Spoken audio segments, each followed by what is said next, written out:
Your camera isn't the problem. You are. But I don't mean it in a harsh way. I mean, most of us were taught to look at the wrong thing. And when our footage doesn't look cinematic, we usually blame the camera. And we think we need better sensors, sharper lens, more dynamic range, better specs. And I totally get it. I've made the same mistakes before. But the longer I've made videos, the more I've realized that the image usually falls apart long before the camera starts even recording. It's all about the framing, the lighting, the location, wardrobe, sound, music, the feeling of the space. And the best part is, a lot of these things are either free or already around you. You just have to start seeing them differently. So, in this video, I want to break down the things that actually make footage feel cinematic and how you can take something that looks like this to something that feels like this.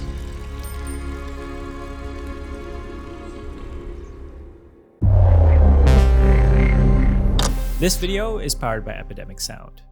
Alright, so let's start with framing. Before we talk about any camera movement, transitions, color grading, or anything flashy, I think it's worth stripping everything back to one simple question. Can you make a still frame feel intentional? Because a lot of the times we use movement to hide the fact that the frame itself isn't saying much. And I know I'm guilty with this because when I started my career, I was just spamming gimbal shots over and over again. And don't get me wrong, camera movement is still a huge part of filmmaking. A good moving shot is usually just a transition from one strong frame to another strong frame. And that's why I've always come back to composition. For me, framing is the foundation. And if I can't find a good angle, I usually just keep moving, change my height, shift my subject, simplify the background, or sometimes not even taking the shot. Because a camera can only capture what you give it. And this is where composition starts to matter. Not a set of strict rules, but as a way to guide the viewer's eye. You can use the rule of thirds to create balance. You can use diagonals to create energy. You can use triangles or pyramids to make a frame feel stable. You can use curves to lead the eye through the image. And you can use negative space to make something feel quiet, lonely, also elegant, or dramatic. The goal isn't to memorize every composition rule. The goal is to ask, where do I want people to look? What do I want them to feel?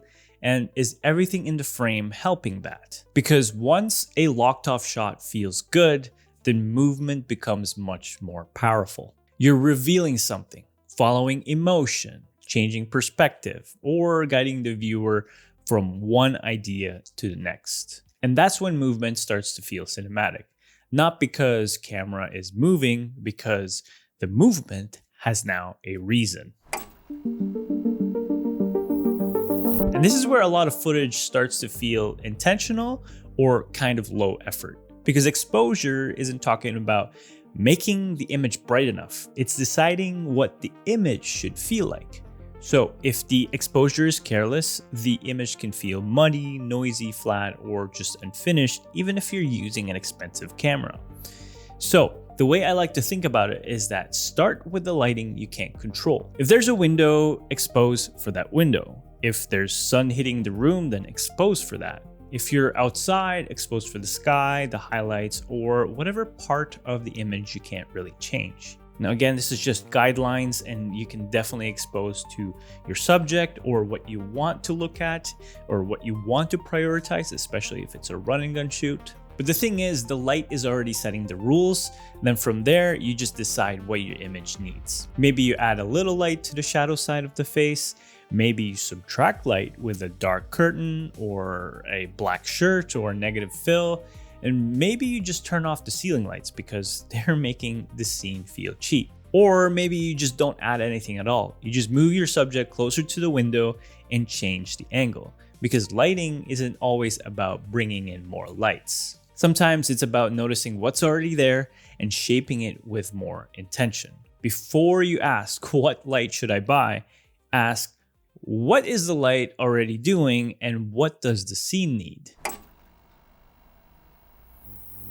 And honestly, this might be one of the most overlooked parts of making videos feel cinematic.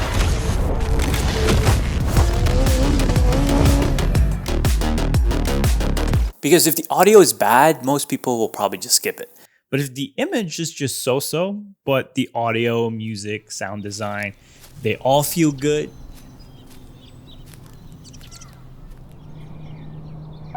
what if the reason I shoot the way I do is because I want my memories to feel like scenes from a movie? Not just photos living in my hard drives or posting disposable content online. People will usually stay longer than you think. We often think cinematic means what we see, the camera, the lens, the lighting, the color grade. But sound is just as important because it tells us how to feel. When I'm choosing music, I'm not just asking, does this track sound cool? I'm asking, what is this moment supposed to feel like? Is it nostalgic, peaceful, tense? The right music gives the video direction, but if you push it too far, like anything else in filmmaking, it can start to feel cheesy. So the goal isn't to force emotion, it's to gently guide the viewer towards a feeling. And sound design works the same way. Footsteps, fabric movement, wind, city ambience, these sounds add layers and make the world feel more alive. But again, less is more. Too much sound design can start to feel overwhelming. And that's why I've used Epidemic Sound in the past, and I'm going back to it again. I've rotated through different platforms over the years, but Epidemic Sound is always the one that impresses me every time I go back. Because the music consistently fits the kind of videos I make, and they keep adding useful features. And now it's easier to find sound design assets too, because the search is very simple.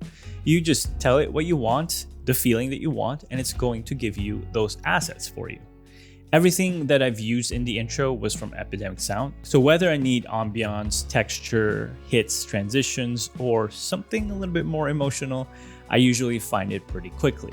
And if building a full soundtrack feels daunting and you don't have any experience, they also have a feature called Studio.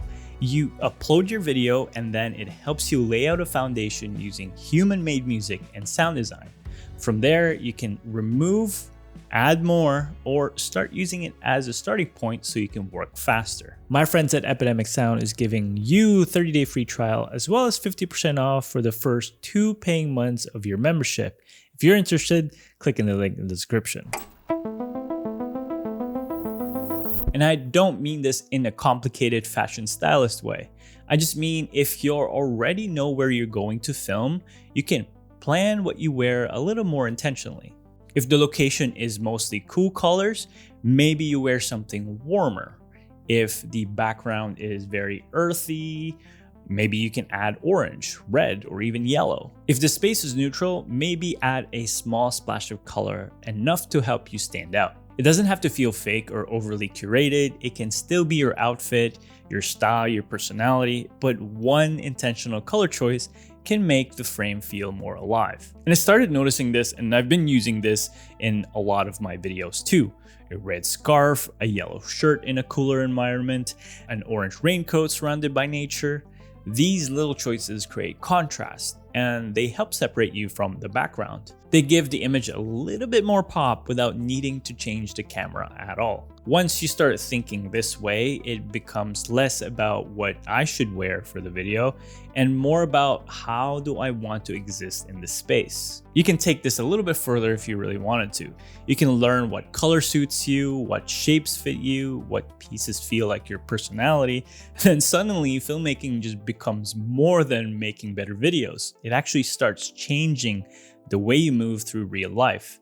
Because a lot of filmmaking is just learning how to notice things. That's light, color, space, texture, and finally, feeling. And when you start applying that to your day-to-day life, your videos get better. But honestly, you kind of grow with it too.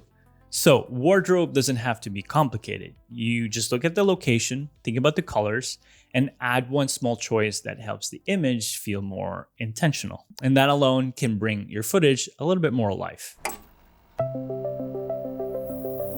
So before you upgrade your camera, try upgrading the scene first. Look at the frame, shape the light, choose the right music and sounds, think about what you're wearing and how it fits into that space.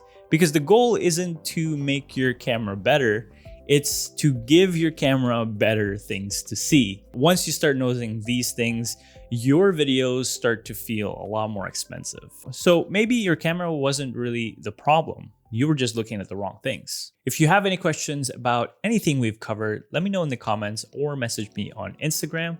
And if you like my colors and want your edits to feel like a movie, everything is on my website. But until then, I will see you in the next video.